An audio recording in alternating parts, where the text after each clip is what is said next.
Hi everybody, welcome to the first ever episode of Super Toku Bros. I am joined today by my cousin and best friend, John. Go ahead, John, say hello to the crowd. Hello, crowd, and welcome to the show. Insert applause here.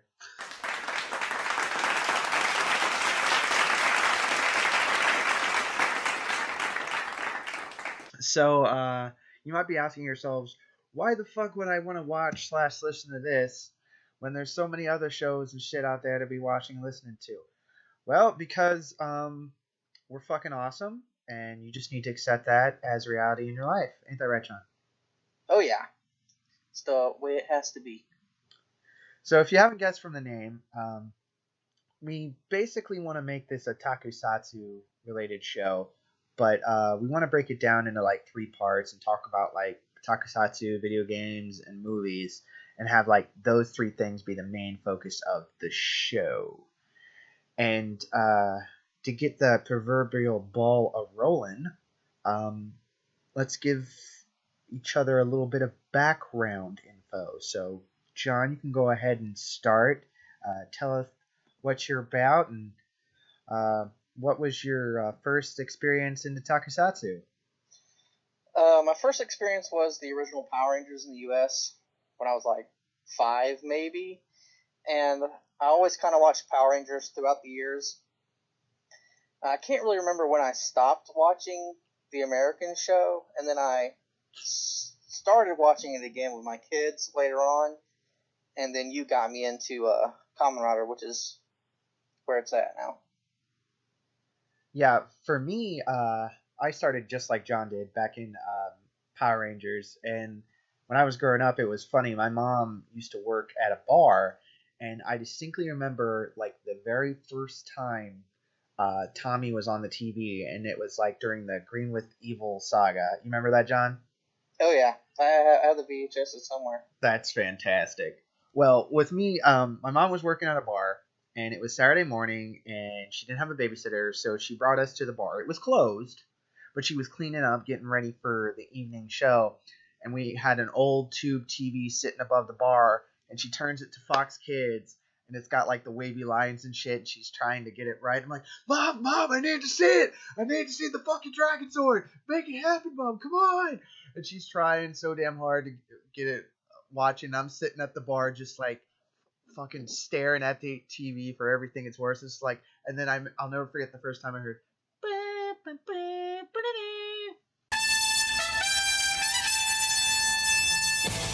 You even got the Dragon Dagger yourself now, John, don't you? Yep, I'm looking at it right now, actually. It's pretty fucking tight. And then, more recently, I was introduced to Super Sentai, early 2000s, and my first Sentai I ever saw was,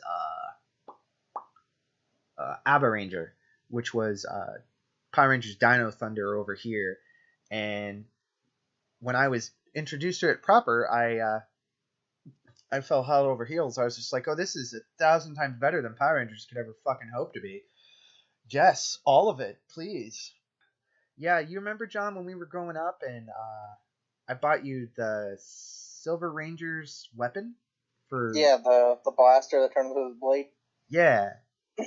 Yeah, I tried to keep John in it as much as I could when I was growing up. I didn't have many friends who were into it like I was.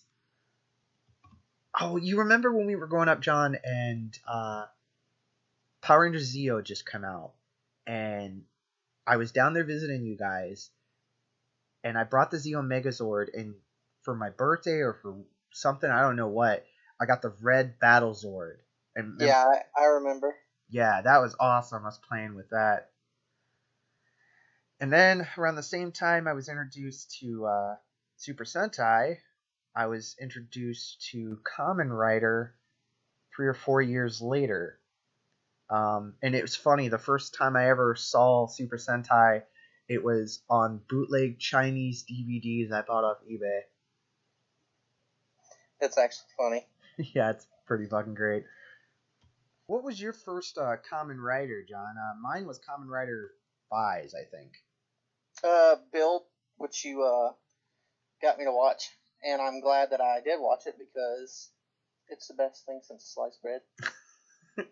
Yeah, I still need to show you some of the other ones. Like, there's been some. I mean, not to say Build was the worst by any means, but there's been some better ones in my opinion. But Build was pretty good. Yeah, I've watched some Drive, and now we're obviously watching Zio. We'll save Zio for the next episode. That whole bag of I want to like it. I want to like it so bad, but there's so many things wrong with it. It's fine. I'm enjoying it. Fair enough. It's So it's it's just fine. okay, it's just fine. So Just fine. since I started with the first piece of Takusatsu merch I had was the Zeo Megazord. What was your first piece, John? Oh, the first? Yeah, wasn't it that Silverizer I bought you? No. I had Zords. Probably the Red Dragon Zord.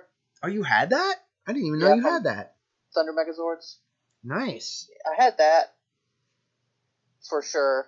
I remember. I gave it away at school for like a Christmas donation for kids who didn't have stuff. Oh, that's sweet of you. I know. I wish I still had it. Fuck those little bastards. Fair enough. So,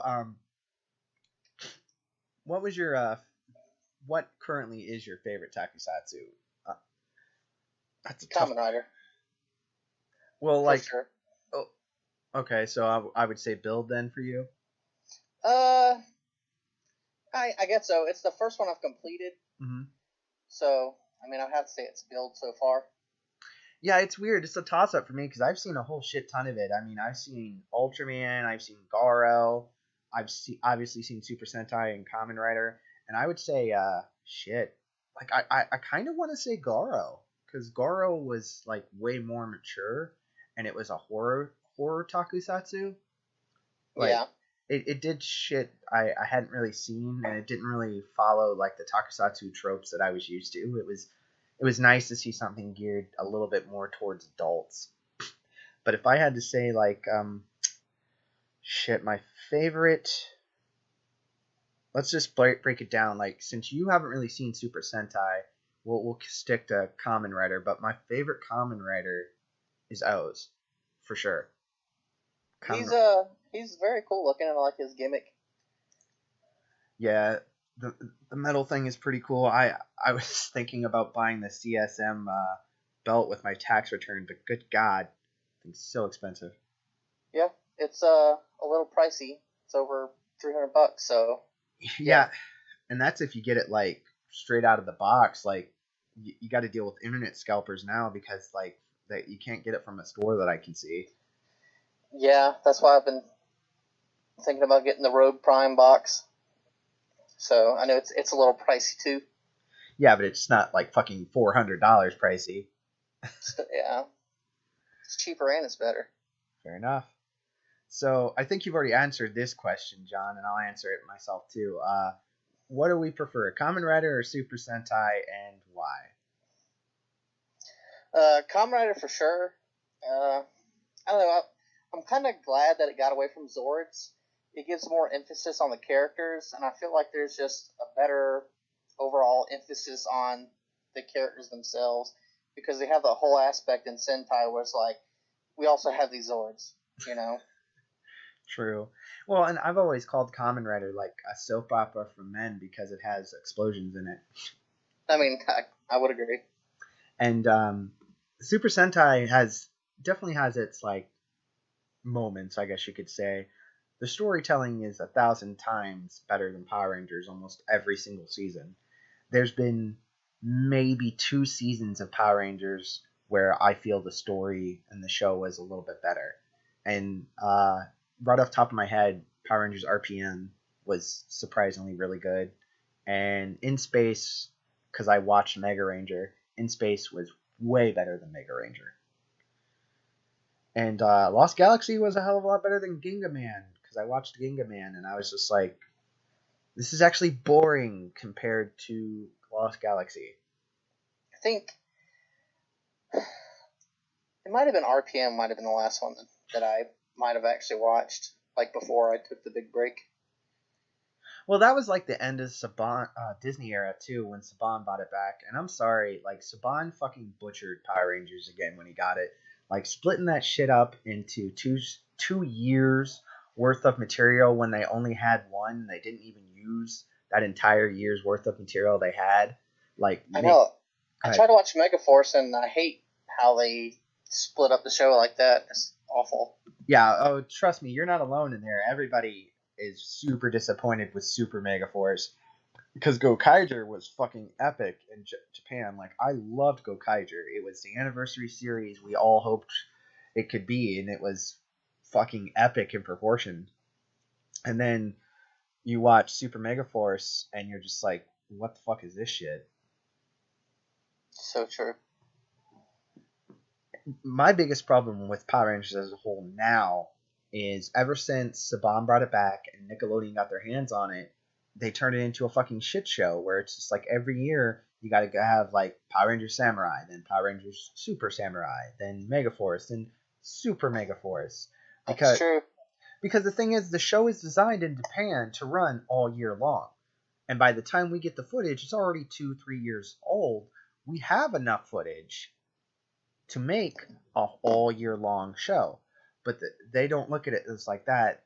They're just fucking solely focused on the toys, and they're like, how can we spread out 1 year's worth of footage into as much toy money as we can get? Which I Well, go ahead. that's where they make all their money from. So Yeah, I get that, but the thing is that they're killing the show. Now it went from like a somewhat enjoyable show to like an obvious cash grab for toys. And I get that, you know, a lot of us grew up in that era in the 80s where that's all TV shows were. But you know, I expect a little bit more from a show that's made series like RPM, and even Wild Force to a degree was like a little bit more mature, and they basically fucked up a formula that worked for almost 20 years. They just said screw this formula, and they have proven, if nothing else, by their ratings that screwing of the formula has tanked the show practically. yeah, but if we're talking about cash cows, let's talk about Bandai Premium. Oh god, fucking Bandai Premium. That is the biggest kick to the junk I've ever experienced from collecting something. Because it's just like, hey, you know this really cool thing you liked in the show, or this thing you liked in the movie? Well, you can own it for the low, low price of your immortal soul. Yep, it's pretty sad actually. I mean, you would think they would probably make more money on it if they just mass produced it and sold 1 million of them. Yeah, and it's like well, I think the reason they do that with some of the items, like, for instance, let's talk about your dilemma with the Prime Rogue bottle. Like, Prime Rogue was only shown in that movie, and it was a not like easily accessible, widely viewed movie. So if only the people who'd seen the Prime Rogue movie knew about the Prime Rogue bottle, they're instinctively gonna make less money on that because they designed it specifically to make less money on it. So how are they gonna make more money on it? They're gonna charge you an arm and a fucking leg and only make a handful of them. I mean, marketingly speaking, I get what they did, but it's still super, super shitty. Yeah, it's not fun at all. And then going along what you were saying with Bandai Premium, the thing I can't stand is where they do the promotional item where it's just like, buy this Megazord or this weapon or this whatever to get the promotional item, and this is the only way to get it. That Like means the O's watch. oh yeah, like the Tajidora watch. Yeah. Yeah, like the only way to get that was to buy I forget what it was. I think it was like the actual belt itself or one of the weapons or some shit. But the only way to get that was to buy it in Japan and have a store send it to you, or get scalper raped. Yep. And it's like for us international collectors and viewers, they're like, well, fuck you guys. Well, he did say that one time on Twitter that people in other countries don't actually watch Kamen Rider. Oh yeah, I remember that Flame War. It's just like, oh no, you fucking didn't.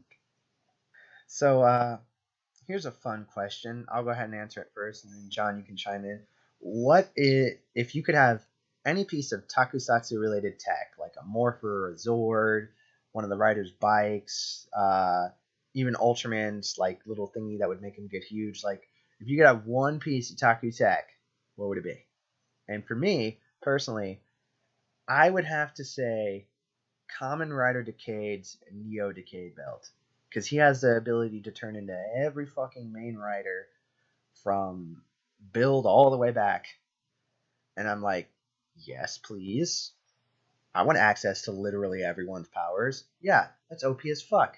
Sign me up. How about you, John? Uh, I mentioned this earlier, but the White Woes book, because apparently if you write whatever you want to in it, it just happens. Yeah, you mentioned that off screen, asshole. Well, yeah. I mean, why wouldn't you want the ability to do anything? Yeah. His book makes him beyond OP. It's just like, and then Sogo got depantsed by Gates. And you just see Gates walk up, and he's just like, you know what? That's basically what happens when he writes in the book. Yeah, indeed. So, switching gears to one of the other topics we're going to be talking about on this show, let's talk about video games and stuff. So, I personally am a PS4 type guy. I know there's PS4, Xbox, Nintendo, PC Master Race, all those guys, but I've been a Sony diehard since PS2. How about you, John? Uh, I usually buy everything, and I just play what everyone's playing at the moment, usually. So, but I mean, here lately I've been playing my PS4 the most because Kingdom Hearts just came out, and That game is so good. yeah, and you can't play it on anything else because that's sacrilege. Well, I don't know, man. Think about it. Like, they released all those fucking spin offs on the Game Boy Advance, the goddamn cell phone. And I never played them until they came out on PlayStation. Fair enough. Then we had the PSP one. It's just like, what? Oh, the 3DS? They made 2 or 3. Shit, I think they made 3 or 4 3DS games. Yeah, it was a couple of them. Damn, yeah. Uh, I love my Switch, though. The Switch is pretty fucking awesome. Yeah, the Switch is great. It's the best thing Nintendo's ever done, to be honest. Hands down, I really do love mine. And I actually had an accident where I dropped mine in. I had it setting on the windowsill to watch like YouTube while I was washing the dishes, and I fucking knocked it in the soapy water, and I was like, "Oh shit!" I was freaking the fuck out. Like I did everything I could think of, like what you do when you drop your cell phone in water type stuff. It still works, but I can't play it in handheld mode with the controllers attached anymore. Oh, that sucks. Yeah, I mean I can play it in handheld mode, but I have to have it. I have to have the controllers detached, and I have to have it sitting on something. So it's like I can't play it in my hands anymore. Yeah. Are the Joy-Cons broken? One of them. Well, I have like 4. I have 2 sets. Okay. So one out of the 4 is broken. But that sucks. Yeah, still works. You know they're gonna release another one here soon that's exclusively handheld. I don't know if I want to buy another one. Yeah, but it's gonna be like $100 cheaper. Nah, I'm good. Yeah, I mean I won't buy another one because obviously I can just play this one handheld. But you know, if something happened and I did buy another one, that would be the one I buy because I don't. The only thing I play on the TV is Smash. Everything else is handheld. Fair enough. Like I play it on the TV more often than not. Like surprisingly, the thing I use for handheld the most is YouTube. Like when I'm getting ready for work and eating my breakfast, I'll have that playing. Or like I said, when I'm washing the dishes or something like that, just to have like a little TV right there by me. Because I'm poor and I don't have TVs in every fucking room like some of you rich bastards. Man, I've got a TV in my bathroom. Motherfucker. So what? So you already said you're playing Kingdom Hearts 3 right now. Actually, I've kind of stopped playing it. Are you any closer to getting the ultimate weapon? No, kind of just quit playing the game. What made you stop playing it? It's just not enjoyable. Oh, you shut your sacrilegious mouth. Like, every time I play it, I feel like I'm forcing myself to play it. It's just not fun. Well, what happened? The game's too easy. The enemies just die when you look at them. There's literally no story to the game until you get to the end of it. Well, yeah, each world story is pretty well self-contained, except for the little bits where like the organization pop up. Yeah, and they just pop up and they're like, "Oh, we're looking for this girl," and you're like, "No, you don't." And then you're like, "Okay, I beat the world," but it's not really. The narrative of the story doesn't ever get pushed until you get to the end of the game, and it's just like, what's the point? Yeah, I can see where that would be a little bit frustrating. I don't know, like I put in the time and the years playing through the side stories and shit like that, and getting to this point that it's just like I just wanted another Kingdom Hearts. I mean, you're making like valid arguments and everything, but it just got to the point that I was just like, I just want to play the new game. I want to experience it, the new like gameplay styles, blah blah blah. And I wasn't disappointed. I mean, I do gotta agree with you. The fucking easiness of it. I played it on hard. I played it on proud mode, and I just wrecked. I assume that if you want to get a full experience of the game, you have to turn the XP off. I guess that's one way of doing it. That's why I assume they gave you that option. It's one of the abilities, like no XP. Well, I think that was more for like tryhards, be like, yeah, I beat the game with like not even leveling up. What? I'm fucking badass. It definitely make the game harder. Yeah, I can't deny that. Me personally though, I'm playing Anthem right now. I just got that, and wow, all those reviews are right. As much as there's right with this game, there's just as much wrong with it. It's a little agonizing because I want to like it. I want to like it a lot, and I like aspects of it, but there's just so many things they need to fix. And luckily, the day one patch fixed a good chunk of them. So I don't know. I'm assuming the Division 2 is going to be exactly the same. Oh, I gave up on the Division 1. I never even finished that game. I got to max level in like the first day, and we found this glitch where you could like go through the wall and fight the end boss immediately, and you basically cheat the mission. And we did it like 1,000 times in a row and never got like the weapon off of him that everybody was trying to get. And I was just like, that's just too much. Well, I'm not much of a PvP guy, and that was one of the aspects of it that I really hated. They're like, oh, if you want like good gear or the best stuff, you have to do this PvP shit. And I just was not about that. Nope. I mean, and I get it that like PvP is really popular with a lot of people. It's just not popular with me. I like it in certain games, but not in games that are like that have a heavy PVE aspect of it, because I feel like it forces the parts of the game to be tilted towards that. It's like you said, getting gear. Like I shouldn't have to PvP to get good gear so I can PvE. Right. Well, that'll about do it for this episode.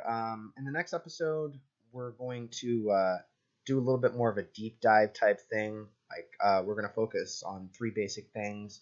The first one is going to be Kamen Rider Zeo. We're going to talk about our thoughts on that, where it is now, where it seems to be going from like spoilers and shit they've released, and we'll talk about the new Sentai coming up, Ryu Soldier, or whatever. I think that's how you pronounce it.